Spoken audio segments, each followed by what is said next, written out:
The Stromberg Carlson interrupter. These are massive compared to your typical interrupter in a Western office or AE or ITT. This interrupter performs the same exact function that you would find in a central office. 60 IPM, 120 IPM, ringing cadences, as well as time pulses for other auxiliary equipment within the office. This presentation, I will be showing a Stromberg Carlson X, Y dial switching system. I created a video around 10 to 12 years ago that was a low definition video, and I am now using a high def camera. So hopefully I can fix my narration errors and show what an XY looks like. This is a 200 line unit, so I have 2 connector shells, 2 line groups, and a whole bunch of selector shells. This exchange is configured for what's called EAS calling. So it's local to my Western step switch, the Western crossbar, a North CX100, and 2 other systems that are not online yet. I will make a brief overview of the bays of equipment and then discuss more of how it works and show how some of the stepping systems work and some of the wiring for the XY.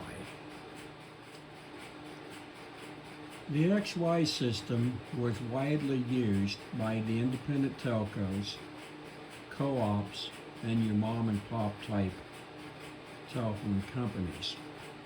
The XY is a compact switch. It was a feature-rich switch, and the amount of real estate needed to house the switch was less than a conventional Stromberg office. And of course, with any common control equipment such as a crossbar and so forth, the common equipment required in a common control office is huge compared to the bays, the line equipment bays. So it was not feasible in many applications to try to use a crossbar or common controlled switch. The XY is a simple enough switch that the training required is relatively minor for basic day-to-day operations. But like anything else mechanical, it does need to be routined, lubricated, and if you get into adjusting the actual XY switch, that is when you do need to be very well trained. These systems were put in tiny offices out in the middle of nowhere, and they ran and provided great service for many, many, many years. The largest XY office that I ever was in that was operational was about 5,000 lines. It was kind of sounded like a step-by-step because this is a step-by-step system. It just, they do the mechanics of it different than a Stromberg switch.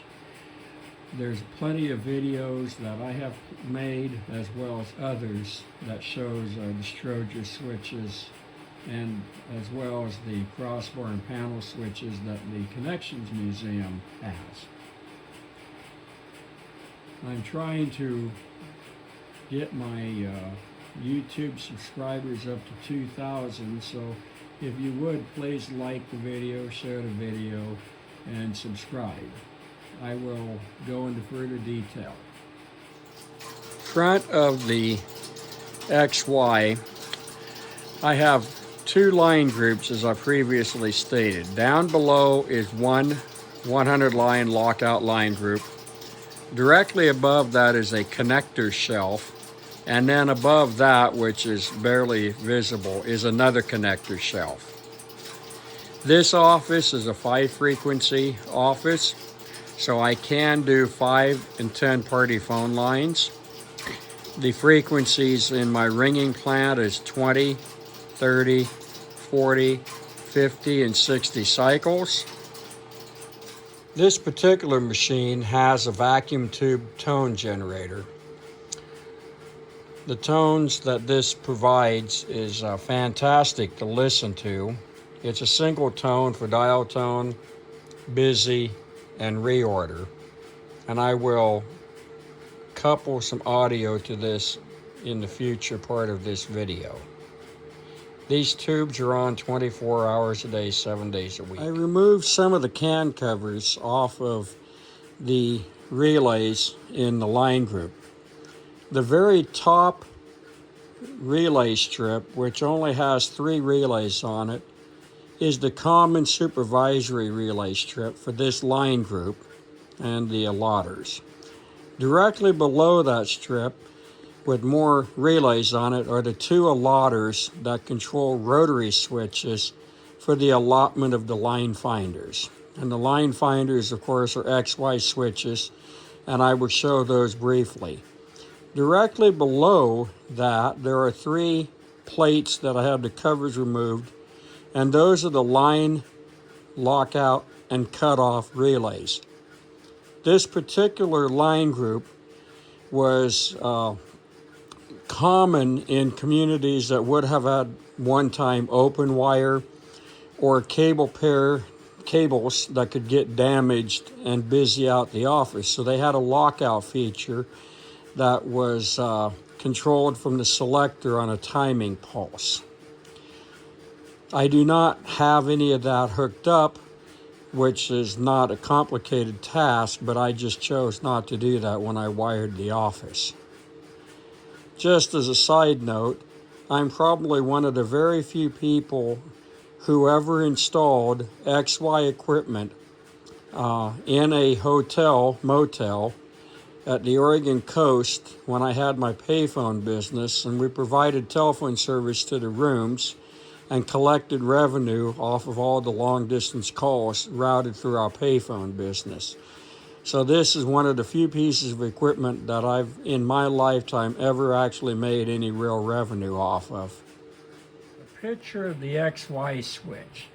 I have this sitting on a 3-position stool, so it's not functional at this point, and this is a switch that has problems. I will try to show a working switch. Due to the architecture of the XY, having these switches available for watching them work is quite difficult. I have to remove a lot of switches in order to have enough clearance to show how one single switch works.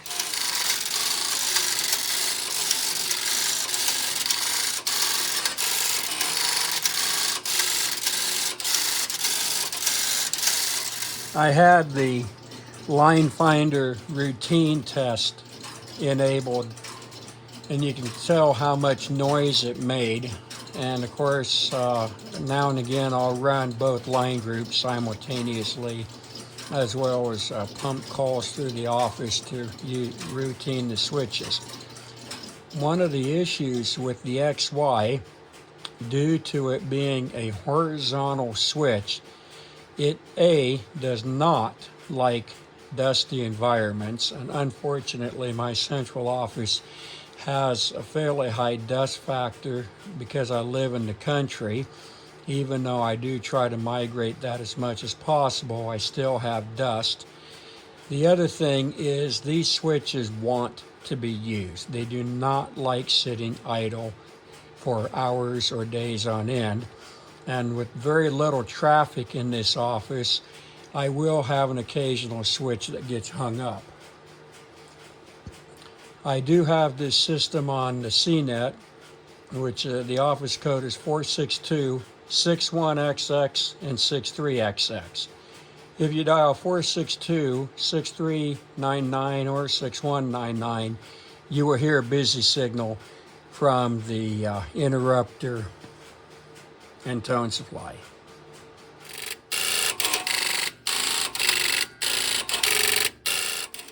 I have a test set plugged into the first selector And this is where the dial tone, of course, is connected. So once the line finder has found the line off hook, it would connect you to a first selector. Same as in a normal Western Electric or Automatic Electric Strowger office. So I'm going to dial a digit 0, and I do not have the 0 level wired to any trunks yet. I do have the trunks, I just haven't got around to making them work. They will be connected to a pseudo carrier system type configuration, and then to my Western Electric 3CL board. The way I've got my office laid out is the Bell system, which is the largest majority of my equipment, would have provided the operator services and the AMA for the offices. So I've set it up for this to be an end office that does not have its own operator or its own ticketer. However, I do have an ANI system made by Stromberg on it. I have it almost finished. I only have about another hour's work, and then of course the testing. And I will produce a video of that later in the series down the road when I actually finish the work. And that will be then homed into an Asterisk system that looks like a Class 4 toll machine. So I will be able to identify the phone number that the call is originating from. The particular ANI I have has the ability to do circle digit identification, because I can do either a 5-party or a 10-party line. And the independent phone companies used circle digits to identify which party the call originated from. And I will discuss that in more detail on the ANI portion of the video. So at this point I will dial a 0, and the switch will step to the 10th position. Then it will rotate into the bank, but it will not be able to find a active circuit, and it'll release. Well, it just stayed there at a busy. I have it busied out. So I'll do an 8. And that's the same thing. I would dial a 6. And now I am on a connector. What I done on this office was made it to where I can dial a 7-digit local call, or reach the same number by dialing a 4-digit. So for an example, the office code is 462. So I can dial 6163 and reach the connector shelf. And in this case, I dialed a 6. So I am now sitting on a 5th selector, which will be the next choice. So I could dial a 1, or I could dial a 3. So I'll dial a 6, 3, and then 9, 9. And at this point I have a busy signal because I dialed a vacant line that's wired busy. And that's what was used in Oregon mostly for testing, to make sure the switches were reached their terminal from a remote location. Most of your mom and pops did not do that, but the Bell system did. I believe United Telephone and GTE in a lot of exchanges.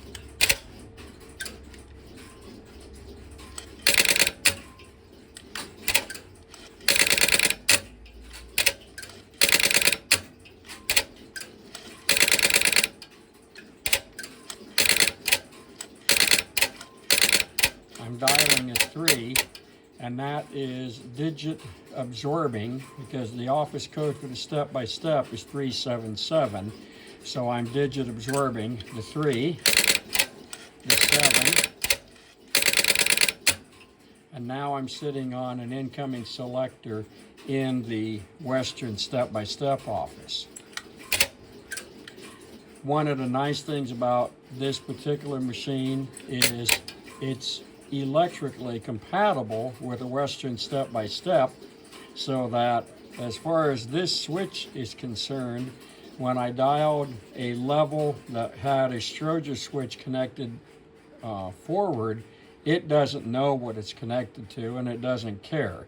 So there was instances that I have been told that GTE and United Telephone would have a mixture of Stromberg switching equipment and Stromberg in the same building that was just one big switch. I installed the equipment at the JKL Museum, and we've done the same concept. So depending on what you dial, you're either dialing on the XY or the step-by-step in their situation. We didn't have enough space to add the trunks to go from selector to a trunk to an incoming selector. We just went direct. Due to the design of the XY and its compactness, every XY switch does the same exact mechanical function. It can be a line finder or a selector or a connector, depending on where it is at in the switching system. So I'm showing you on this, which in my case is a first selector, and I showed you the dialing. Due to the fact the design of the office makes it incredibly difficult to actually make a video of a working call through the XY due to its design, I'm showing you the first selector, but when I dial numbers for the selectors following and into the connector, the switches are doing the same exact thing. So I don't feel it's necessary to show each step switch in the progression of the call, because they all are the same switches. They're interchangeable with one another.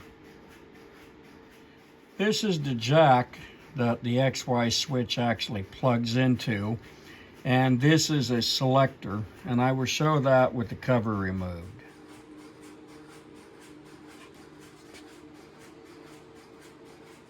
The back side of the aisle.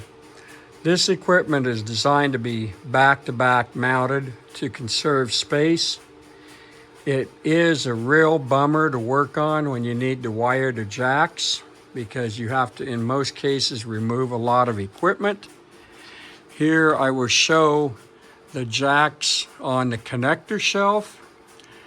This is open due to the fact I have a selector shelf mounted on behind a connector shelf. Selector shelves are generally 5 foot wide. Connectors and line groups are 6 foot wide, so I had to make some extension rails in order to mount the selector behind the line finder and the connector. We're looking at the wire bank. This is a brass wire bank that the wipers of the switch would cut into. A 200 pair bank block. So one side of that block is wired to the wire bank. The other side is cabled to the mainframe or the automatic number identifier. I have 2 bays of miscellaneous trunks. There are loop trunks, E and M trunks, and I have a couple of DX trunks. Next to that are some E and M trunks known as CAMA trunks, which stands for Centralized Automatic Message Accounting. And then above this is the 2 parallel identifiers that has the senders built into it and all of the logic to do the ANI.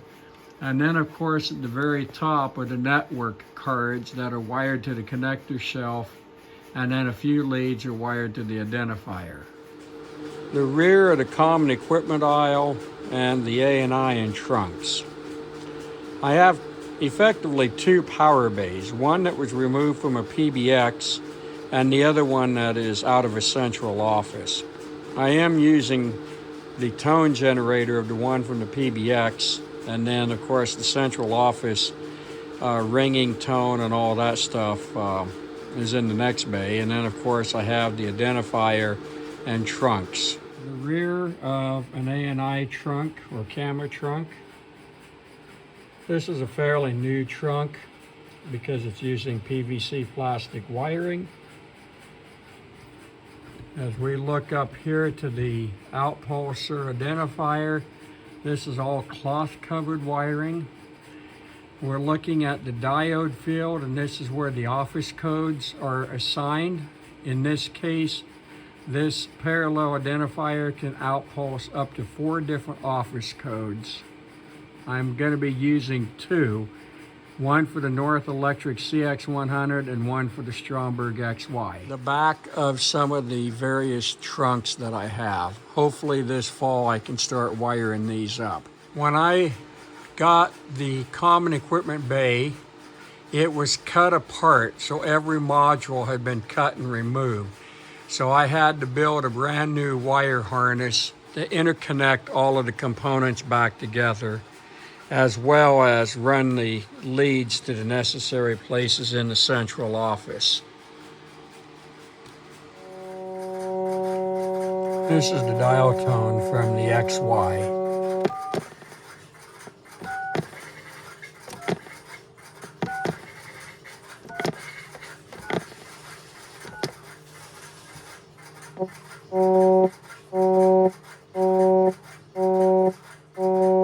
I dialed a busy number.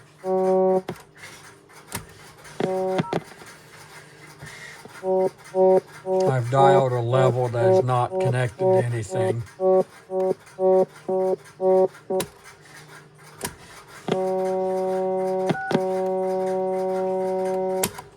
I also have a touch-tone converter that's not working.